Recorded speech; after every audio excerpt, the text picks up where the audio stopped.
नमस्कार, ABC channel में आपका स्वागत है। मैं हूं सचिन श्रीवास्तव और आप मेरे साथ देखेंगे आजमगढ़ से जुड़ी खबरें। खबर के प्रायोजक हैं Dalim sunbeam school, Tiwaripur, Mau road, Azamgarh. Admission open for new session play group 2 class 9।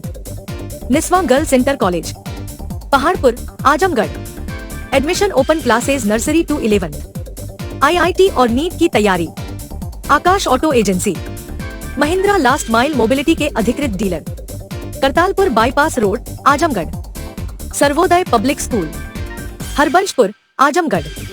Admission open classes nursery to 9 and 11।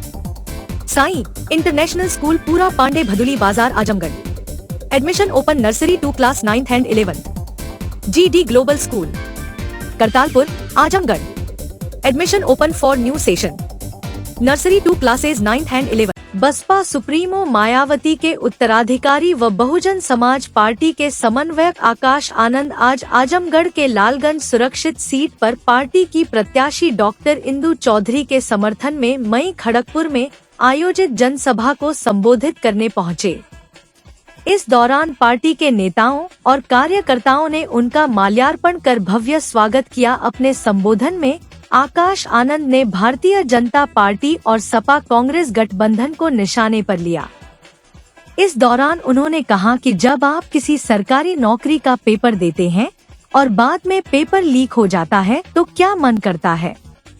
यही करता है, न कि जिसने पेपर लीक किया उसका गूदा निकाल कर जमीन में गाड़ दे। वैसे ऐसा तो हम कर नहीं सकते हैं, लेकिन बाबा साहब ने जो वोट की ताकत दिया है उसको बंदूक की गोली की तरह प्रयोग हम इन पर कर सकते हैं। उन्होंने कहा कि बसपा एक मिशन है, आम जनता के हित को लेकर लड़ने वाली पार्टी है। पार्टी मुखिया मायावती की नीतियां सभी जानते हैं, उनके शासनकाल को भी लोगों ने देखा है। आज सबसे बुरा हाल युवाओं का है। माँ बाप काफी पैसा खर्च कर हमें पढ़ाते हैं, इसके बाद हमारी जिम्मेदारी होती है कि हम भी कमा कर माँ बाप व परिवार की देखभाल करें। लेकिन आज ऐसा हो नहीं है। रोजगार मिल नहीं रहा तो सरकारी नौकरी की भर्ती पेपर लीक होने के चलते रद्द हो जा रही है, जिसके चलते युवा बेरोजगार होकर घूमने को मजबूर हैं। ऐसा करने वालों को अब सबक सिखाने का वक्त आ गया है। उन्होंने कहा कि भारतीय जनता पार्टी की सरकार 5 किलो राशन देने की बात कहती है। क्या जनता ने उन्हें 5 किलो राशन के लिए चुना था या रोजगार देने के लिए? अगर परिवार के किसी व्यक्ति को नौकरी देते तो 20,000 प्रति माह मिलते। आज 1,000 प्रति माह का राशन देकर सरकार जनता को गुमराह कर रही है।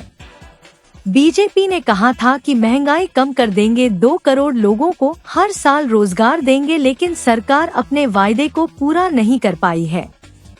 बसपा नेता ने समाजवादी पार्टी पर हमला बोलते हुए कहा कि जिस समाज ने विधानसभा चुनाव में इन्हें एक मुश्त वोट डाला, आज उस समाज पर अत्याचार हो रहा है, लेकिन समाजवादी पार्टी के नेताओं के मुंह से आवाज नहीं निकल रही है।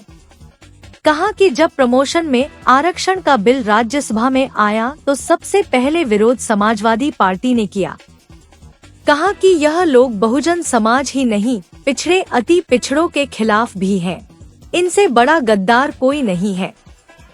उन्होंने कहा कि इसी तरह से कांग्रेस पार्टी के लोग भी आपसे वोट मांगने आएंगे और कहेंगे कि हम बहुजन समाज के लोगों को, SC, ST और पिछड़े लोगों को रिजर्वेशन देने का काम करेंगे। परंतु साथियों, इनसे सिर्फ एक सवाल करिएगा कि पिछले 60 साल से आप केंद्र सरकार में आसीन थे, तब कहाँ गया SC, ST का बिल, तब कहाँ गया आरक्षण? सरकार में रहते तो बाबा साहब को भारत रत्न देने में भी कतरा रहे थे। अब जबकि आपका राजनीतिक अस्तित्व खत्म होने जा रहा है, तब आपको बहुजन समाज की याद आ रही है।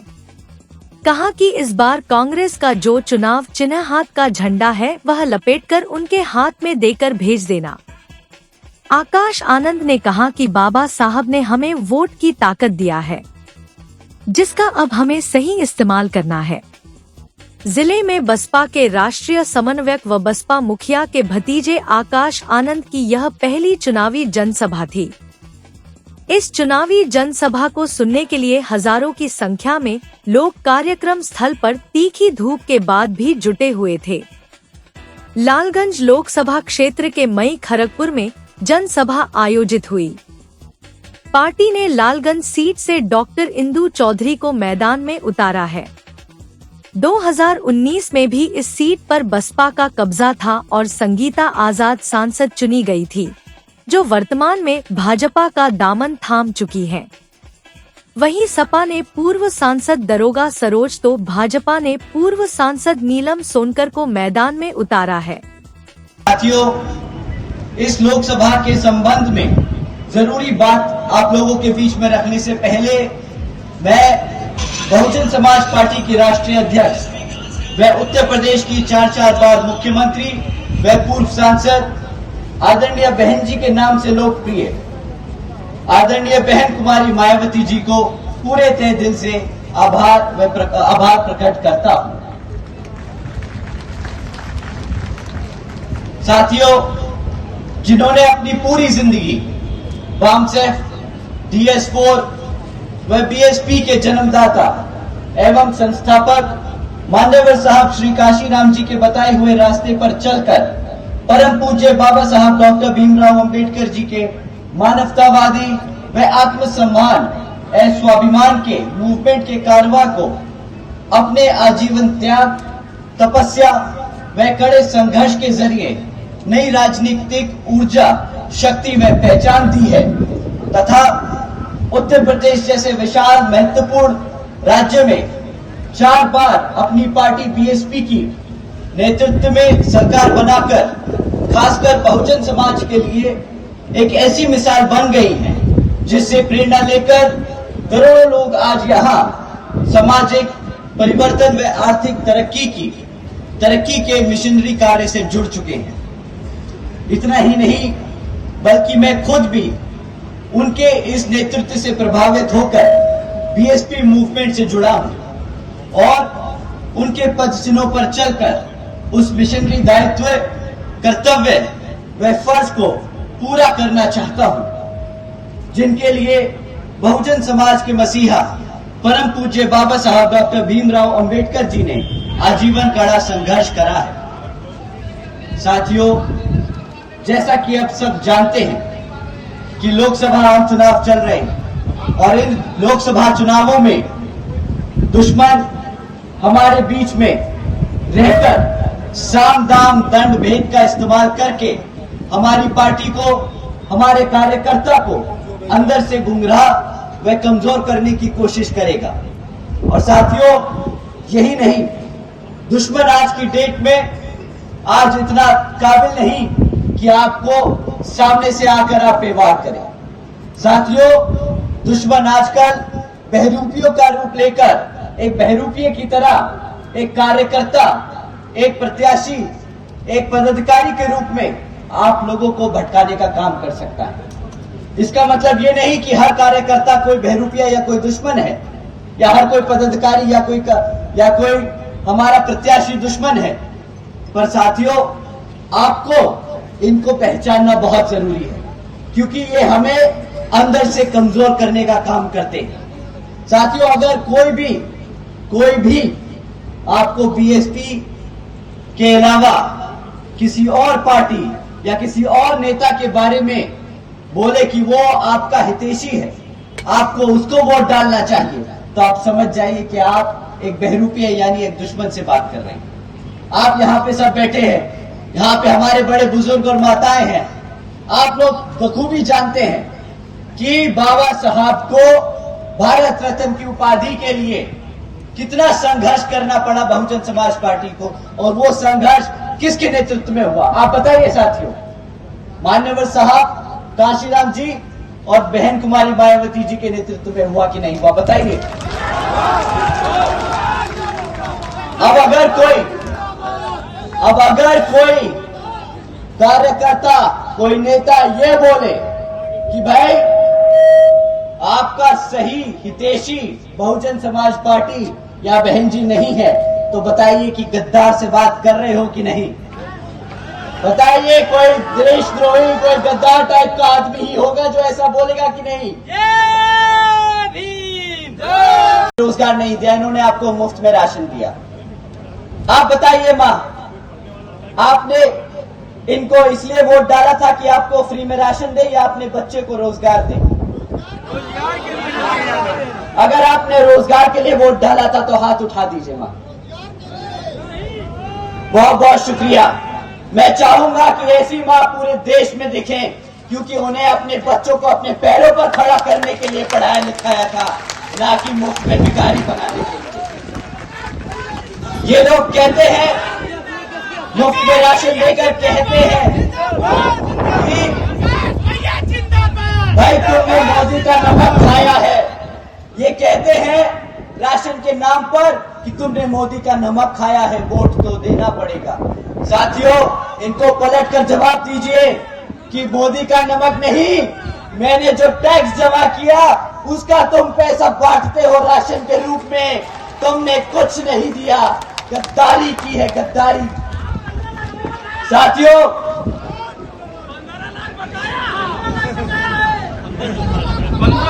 15 लाख बकाया है। नहीं, 15 लाख नहीं, करोड़ बकाया है मेरे भाई, करोड़ों बकाया है। इन्होंने तुम्हें चूना जो लगाया है वो समझाता हूँ, करोड़ों का चूना लगाया है। तुम्हें पता है, जब तुम दूध खरीदते हो तो जीएसटी जमा करते हो, चिप्स का पैकेट खरीदते हो तो जीएसटी जमा करते हो ना? पूरा देश वो जीएसटी जमा करता है। वो जीएसटी का पैसा ये फ्री राशन बांटने में लगा देते हैं। पता है क्या कीमत है उस राशन की? पूरे देश को, आपके टैक्स के पैसे को पता है क्या कीमत पड़ती है? आप साल का 2 लाख करोड़ रुपया चुकाते हो, साल का 2 लाख करोड़ रुपया राशन की स्कीमों में चुकाते हो। अब आप बताइए, लाखों का चूना लगाया कि करोड़ों का चूना लगाया? करोड़ों का चूना लगाया। सही कहा। कहते हैं कि हमने मुफ्त में 80 करोड़ जनता को मुफ्त में राशन दिया। राशन की कीमत क्या देती है जनता? आप बताइए साथियों, कितने का राशन आपको मिलता है? 1000 रुपया। साल का 12,000 रुपए से ज्यादा का राशन तो नहीं मिलता ना माँ? नहीं। आपके बच्चे को अगर क्लास 4 की नौकरी देते ना ये लोग, तो 20,000 रुपया महीना कमाता वो। साल का 12,000 का राशन देके साल का 2.5 लाख का चूना लगाते हैं ये लोग, साल का 2.5 लाख का चूना लगाते हैं। साथियों, इन्होंने वादा किया था, साथियों ने वादा किया था सालाना 2 करोड़ नौकरी देंगे, पर 2 करोड़ नौकरी नहीं दे पाए, मुफ्त में राशन दे दिया। इन्होंने कहा था महंगाई कम कर देंगे, महंगाई के नाम पर क्या करा? आज पेट्रोल क्या दाम हो चुका है बताओ साथियों? 100 रुपए। अब दूसरा सवाल मैं अपनी माँ से पूछना चाहता हूँ। माँ, गैस का सिलेंडर तुम्हारे घर में आता है, कितने का पैसे गैस सिलेंडर पड़ता है तुम्हें माँ? 1200 रुपए का माँ, 1200 रुपए। क्या बोलते हैं मोदी जी कि मैं अपनी माताओं बहनों का खास ध्यान रखता हूं, उन्हें मैं गैस सिलेंडर मुफ्त में दूंगा, सब्सिडी में दूंगा। हमारी माँ की तरफ से मैं आज एक सवाल पूछ लूं, आप इजाजत दो तो एक सवाल पूछ लूं। मोदी जी, सब्सिडी नहीं मांगी थी, मुफ्त में राशन नहीं मांगा था, सस्ता गैस सिलेंडर नहीं मांगा था, अपने बच्चों को उनके पैरों पर खड़ा होने का सिर्फ एक मौका मांगा था, सिर्फ एक मौका। आपके बीच में आएंगे, परंतु इस बार इनकी बातों में मत आइएगा। साथियों, जिस समाज ने इनको एक तरफा वोट डाला पिछले विधानसभा चुनाव में, जिस समाज ने इनको एक तरफा वोट डाला पिछले 2.5 सालों में, उस समाज पर इतना अत्याचार हुआ है और इनके मुंह से एक चू नहीं निकली है। बताइए साथियों, सही है कि गलत?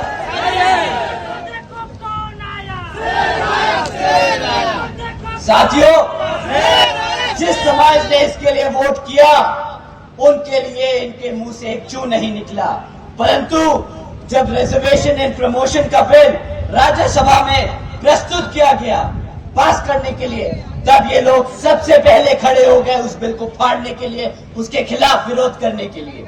साथियों, ये लोग आपके समाज के खिलाफ हैं। ये खाली बहुजन समाज में ही आते पिछड़े समाज के खिलाफ है। साथियों, इनसे बड़ा देशद्रोही गद्दार कोई नहीं। साथियों, इन्हीं की तरह हाथ वाले लोग भी आएंगे। कांग्रेस पार्टी भी आप लोगों के बीच में आएगी और बोलेगी हम भी बहुजन समाज के लोगों को, SC ST OBC व पिछड़े समाज के लोगों को रिजर्वेशन देने का काम करेंगे। परंतु साथियों, इनसे बस एक सवाल करिएगा कि पिछले 60 साल से आप केंद्र की सरकार में आसीन थे, तब कहा गया ये SC ST का बिल? तब कहा गया आरक्षण हमारे समाज के लिए? तब आप तो हमारे बाबा साहब को भी भारत रत्न देने से कतरा रहे थे। तो अब जब आपकी पूरी राजनीतिक अस्तित्व खतरे में आ चुका है, तो अब आपको बहुजन समाज की याद आ रही है। साथियों, इस बार इनका हाथ का जो झंडा है ना, वो लपेट के इनके हाथ में थमा कर वापस भेज देना। अंतरप्रांतीय लुटेरा व D27 के गैंग लीडर, जालसाज तथा जनपद स्तर पर चिन्हित टॉप 10 अपराधी मोहम्मद उमेर उर्फ बादशाह ने न्यायालय में आत्मसमर्पण कर दिया। शातिर अपराधी मोहम्मद उमेर उर्फ बादशाह पुत्र शमशाद मुस निवासी संजरपुर थाना सरायमीर आजमगढ़ के द्वारा पूर्व में लूट व रंगदारी की कई घटनाएं की गई थी। 10 जून 2015 को अभियुक्त उमैर द्वारा अपने साथियों इंद्रभान उर्फ इंदू व रईश के साथ मिलकर वशिक अहमद पुत्र याकूब निवासी पवई लाडपुर थाना सरायमीर जनपद आजमगढ़ जो ईसार पेट्रोल पंप के मैनेजर थे का 3,81,000 रुपया लूट लिया गया। 27 जून 2015 को उमैर द्वारा सह अपराधी मोहम्मद सारिक व मोहम्मद सलमान के साथ मिलकर संजय कुमार पुत्र जियालाल निवासी अरारा थाना गंभीरपुर की बहन का चैन छीनकर भाग गए। इसी तरह बेलाल अहमद पुत्र अब्दुल अव्वल निवासी चकिया थाना सरायमीर से उमैर व सलमान द्वारा मोबाइल फोन से 40,000 रुपया रंगदारी मांगी गई और न देने पर हत्या की धमकी दी गई। इन विभिन्न मामलों में पुलिस द्वारा मुकदमा कर कार्रवाई की जा रही है। अभियुक्त मोहम्मद उमेर पर अन्य प्रांतों में भी कई संगीन धाराओं में मुकदमा दर्ज है, जिसमें वह फरार चल रहा है। पुलिस के अनुसार अभियुक्त मोहम्मद उमेर उर्फ बादशाह एक शातिर अपराधी है। अभियुक्त के विरुद्ध लूट, रंगदारी, धोखाधड़ी, हत्या का प्रयास, अन्य जघन्य अपराधों में जनपद आजमगढ़ व राजस्थान में कुल 19 मुकदमे पंजीकृत है। इन मुकदमों में अभियुक्त उमैर न्यायालय से जमानत के बाद फरार चल रहा था तथा जमानत पर बाहर रहकर इसके द्वारा D27 गैंग का संचालन किया जा रहा था तथा आपराधिक गतिविधियों को अंजाम दिया जा रहा था। पुलिस के लगातार दबिश में दबाव के कारण इसके द्वारा 24 अप्रैल न्यायालय के समक्ष आत्मसमर्पण किया गया है। आजमगढ़ जनपद के मुबारकपुर थाना अंतर्गत पूर्वांचल एक्सप्रेसवे के सर्विस लेन पर बिजरवा गांव के पास वरना कार अनियंत्रित होकर खाई में पलट गई, जिससे घटनास्थल पर ही वाहन चालक की मौत हो गई। प्राप्त जानकारी के अनुसार शिवा सिंह उम्र लगभग 22 वर्ष पुत्र आशीष सिंह निवासी जंगलीपुर थाना गोसाईगंज जनपद अयोध्या अपनी वरना कार से अपने ननिहाल उकरौड़ा निखिल सिंह के घर पट्टीदारी में होने वाली शादी समारोह में सम्मिलित होने जा रहे थे कि रास्ते में पूर्वांचल एक्सप्रेसवे के सर्विस लेन पर ननिहाल से महज 3 किलोमीटर पहले बिजरवा गांव के पास कार अनियंत्रित होकर खाई में पलट गई, जिससे मौके पर ही वाहन चला रहे शिवा सिंह की मौत हो गई। सूचना मिलते ही मौके पर बनकट चौकी प्रभारी मैं हमराह पहुंचकर शव को अपने कब्जे में लेकर पोस्टमार्टम के लिए जिला चिकित्सालय भेज दिए। सूचना पर ननिहाल पक्ष भी मौके पर पहुंच गया और इसकी सूचना उनके घर वालों को भी दे दी गई थी। आजमगढ़ जनपद के महाराजगंज थाना की पुलिस टीम ने गुरुवार को शिवपुर गांव में पहुंचकर मुकदमे में फरार चल रहे वांछित आरोपी के घर 82 CRPC की नोटिस चस्पा किया, जिससे पुलिस की कार्रवाई से गांव में हड़कंप मचा रहा। जानकारी के अनुसार महाराजगंज थाना पर दर्ज मुकदमा अपराध संख्या 198/2023 धारा 363 366, 504, 506 से संबंधित वांछित आरोपी लखनदर पुत्र सरमुख राम फरार चल रहा है। पुलिस द्वारा वांछित आरोपी के घर कई बार दबिश दी गई, परंतु वह गिरफ्तार नहीं हो सका और न ही माननीय न्यायालय में आत्मसमर्पण किया।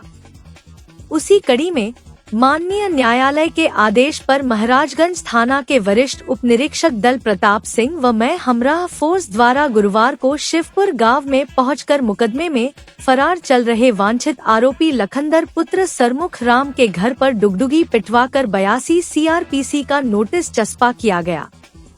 वहीं पुलिस की कार्रवाई से गांव में हड़कंप मचा रहा।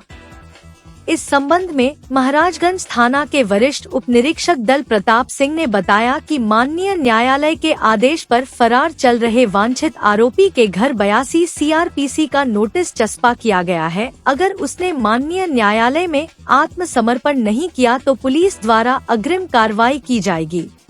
जिलाधिकारी विशाल भारद्वाज की अध्यक्षता में गुरुवार को कलेक्ट्रेट सभागार में बाढ़ से बचाव हेतु की जाने वाली तैयारी के संबंध में जिलाधिकारी आजमगढ़ की अध्यक्षता में बाढ़ स्टेयरिंग कमेटी की बैठक किया गया।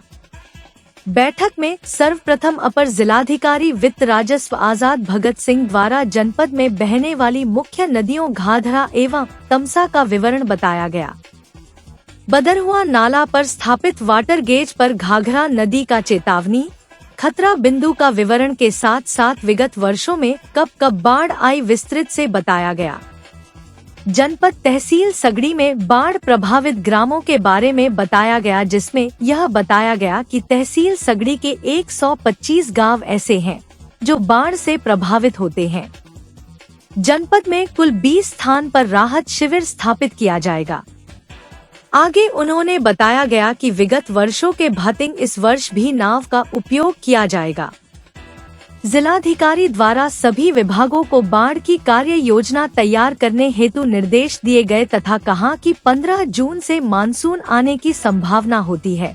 अभी सभी विभाग के पास पर्याप्त समय है, वे अपनी तैयारी पूर्ण कर लें। बैठक में उपस्थित अधिशासी अभियंता बाढ़ को निर्देश दिया कि उनके विभाग की कोई योजना का संचालन हो रहा हो तो उस कार्य को प्रत्येक दशा में 15 जून से पूर्व पूर्ण करा लें। बाढ़ में उपयोग में ली जाने वाली नावों के दर का पुनः निर्धारण कर लिया जाए। दर का निर्धारण करते समय नाव की क्षमता अवश्य देखी जाए। विभागों के पास उपलब्ध उपकरणों की जांच कर लें।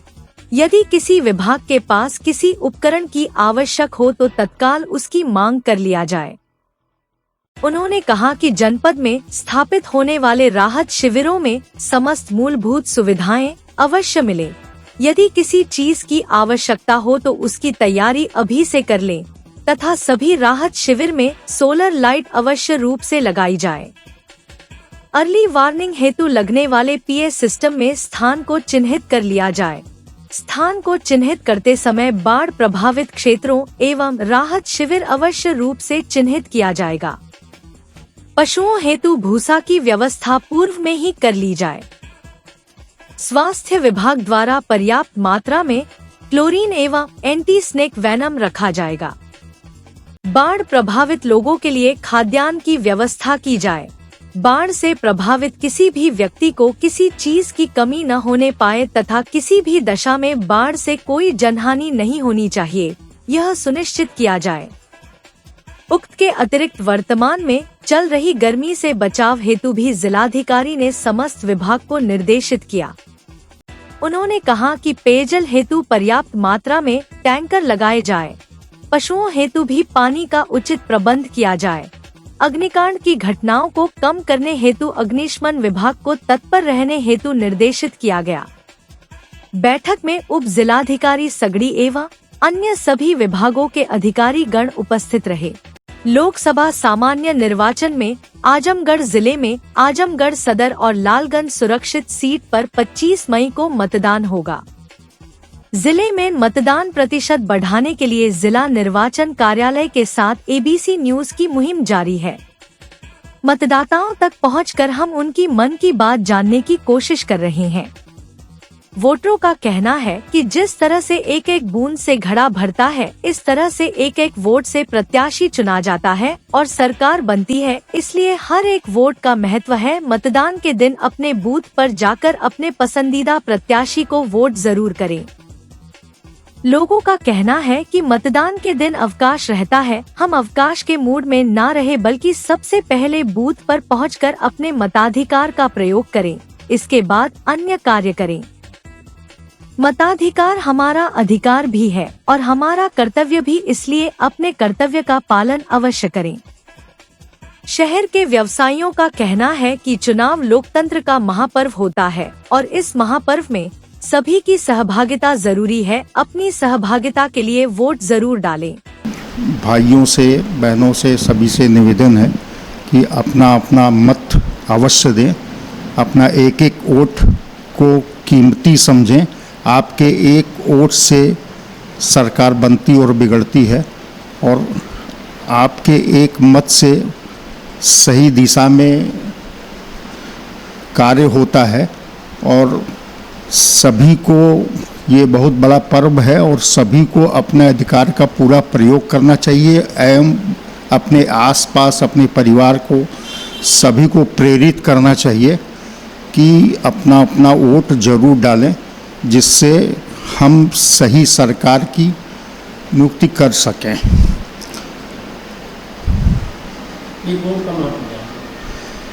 एक वोट से लोग सोचते हैं कि मेरे एक वोट से क्या होगा और उसकी वजह से लोग घर से नहीं निकलते हैं, लेकिन मेरा अपना सोचना है कि हर लोग एक एक वोट सोचे तो एक वोट का महत्व है।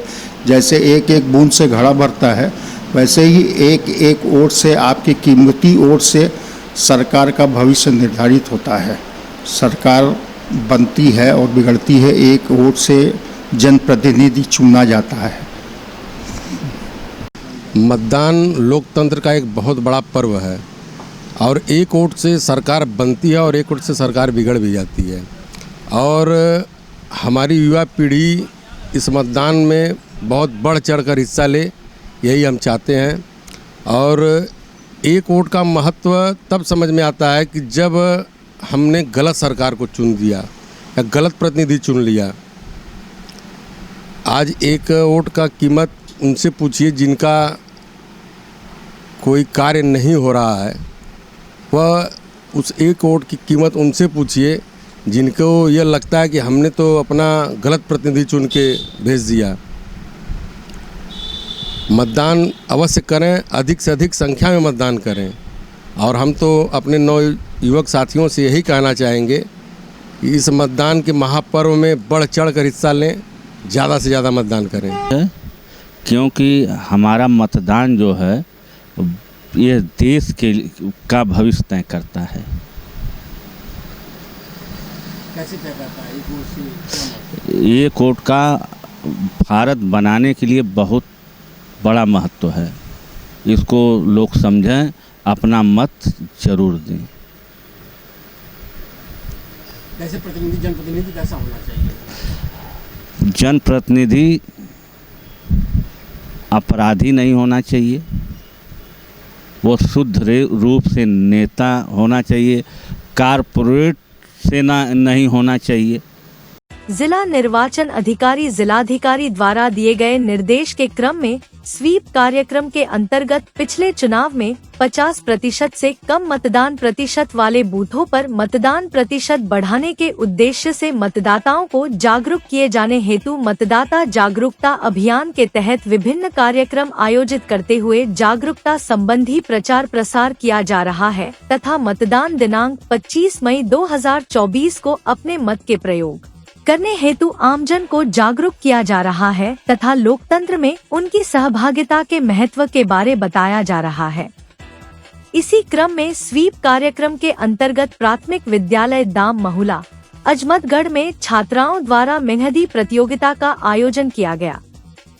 प्राथमिक विद्यालय संवरूपुर अजमतगढ़, पीएम श्री विद्यालय चौको खुर्द, प्राथमिक विद्यालय रसूलपुर उर्फ नरीपुर अजमतगढ़, प्राथमिक विद्यालय कंजरा दिलशादपुर, प्राथमिक विद्यालय इमलीपुर अजमतगढ़ आदि विद्यालय में मतदाता जागरूकता रैली मेहंदी प्रतियोगिता के माध्यम से लोगों को अपने मतों का प्रयोग करने हेतु जागरूक किया गया। ग्राम पंचायत भीरा के पंचायत भवन पर बूथ संख्या 155, 156 तथा 157 के मतदाताओं को मतदान दिनांक 25 मई 2024 को मतदान करने हेतु जागरूक किया गया। 344 गोपालपुर विधानसभा क्षेत्र अंतर्गत जैघा बाजार में मतदाताओं को जागरूक करने हेतु नुक्कड़ नाटक का आयोजन किया गया। इसी के साथ ही जनपद के समस्त विधानसभा क्षेत्रों के अंतर्गत संबंधित अधिकारियों द्वारा चुनावी चौपाल जागरूकता रैली के माध्यम से लोकसभा सामान्य निर्वाचन 2024 के अंतर्गत निर्वाचन दिनांक 25 मई 2024 को 100% मतदान करने हेतु जागरूक किया जा रहा है। Akash auto agency Mahindra last mile mobility के अधिकृत dealer, Kartalpur bypass road, Azamgarh. Mahindra 3 wheeler electric passenger वाहन ट्रियो यारी, ट्रियो ऑटो और ट्रियो प्लस। एक बार चार्ज कीजिए और करिए 150 किलोमीटर तक का लंबा सफर। बैटरी पर 5 साल की वारंटी। इलेक्ट्रिक माल वाहक जोर grand PU half. Acid battery में अल्फा सुपर और अल्फा कार्गो वाहन। डीजल माल वाहन महिंद्रा जीतो, डीजल 3 व्हीलर माल वाहन alpha plus loader. Paradise International School, a CBSE board, co-ed English medium school, a place for your lovely kids in your nearby vicinity.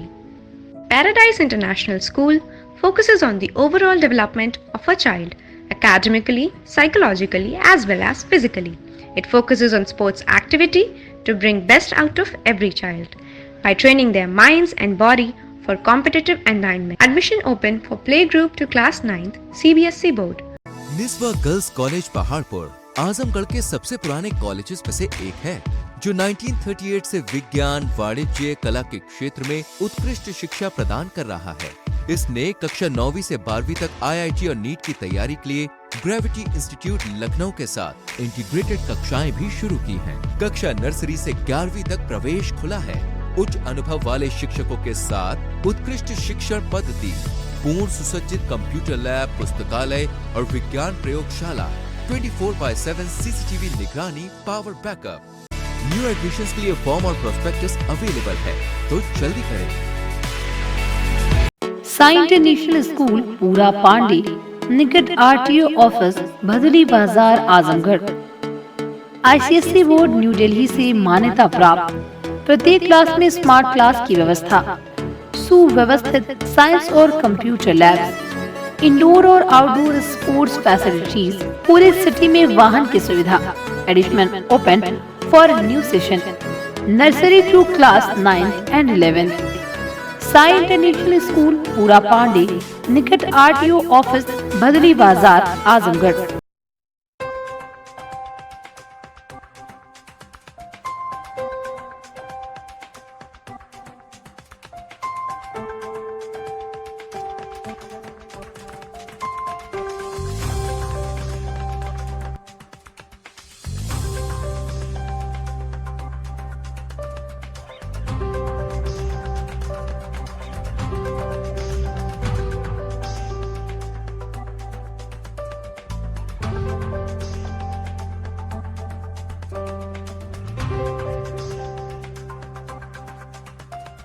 Lifestyle furniture, Belnadi, Azamgarh.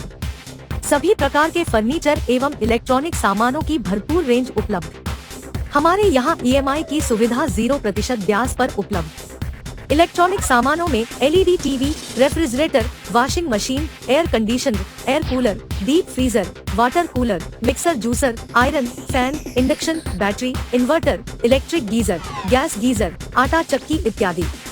Furniture के सामानों में bed, गद्दा, सिंगारदान, अलमीरा, sofa, table, chair, rack, stool, संदीली, सीढ़ी, dining table, झूला आदि।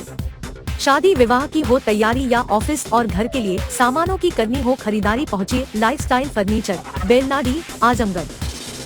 सर्वोदया public school near RTO office, Harbanspur, Azamgarh. Affiliated to CBSE. Admissions open from classes nursery to 9 and 11. जहाँ है हाईली एक्सपीरियंस्ड फैकल्टी।